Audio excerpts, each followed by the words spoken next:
რეგიონული მაუწყებლებისათვის ციფრული სიგნალის გავრცელების უზრუნველყოფის საკითხი კვლავ ღიად დარჩა. კომპანია, რომელიც მულტიპლექს რეგიონული მაუწყებლებისთვის ააგებდა, კონკურსმა ვერ გამოავლინა.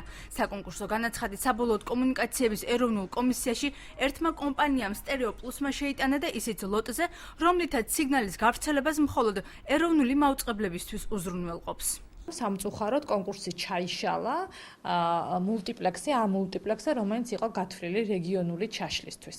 ეხლა რომ ვთქვათ, რას გვაძლევდა ეს ამ მულტიპლექსი, ეს იქნებოდა ეროვნული მასშტაბით ინფრასტრუქტურა, რომელიც საშუალებას მისცემდა ალტერნატივის სახით რეგიონულ ტელევიზიებს აერჩიათ, თუ უნდოდა ჩართულიყვნენ აი ამ გადამცემ სადგურებში, რეგიონულ დონეებზე.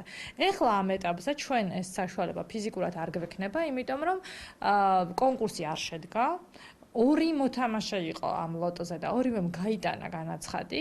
რაც გეგმავს კომუნიკაციების ეროვნული კომისია რეგიონულ მაუწყებლებთან დაკავშირებით. აქ ამბობენ, რომ თითოეული მაუწყებლის წარმომადგენელთან ერთობლივი შეხვედრა იგეგმება. უახლოეს მომავალში დაუკავშირდებით ჩვენ ყველა ადგილობრივ მაუწყებელს და კომისიაში გაიმართება შეხვედრა.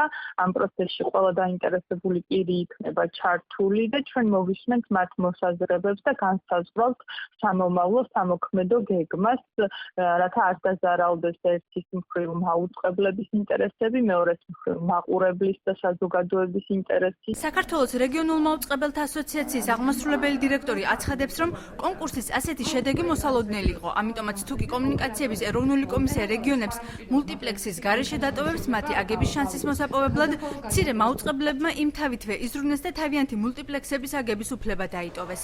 ტელეარხი 25-ის დირექტორი იმედოვნებს, რომ პრობლემა ამ შემთხვევაში არ შეიქმნება.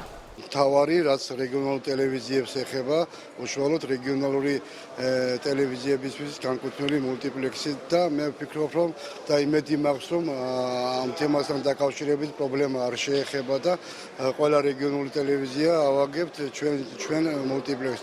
ერთადერთი კომპანია, რომელსაც რეგიონული მულტიპლექსის აგება ჰქონდა გადაწყვეტილი, ტელეკომპანია რუსთავიორის მიერ დაფუძნებული კომპანია შეპესე მიქსი იყო, რომელმაც საკონკურსო განაცხადი ფინანსური პრობლემების წარმოქმნის მიზეზით უკან გაიტანა.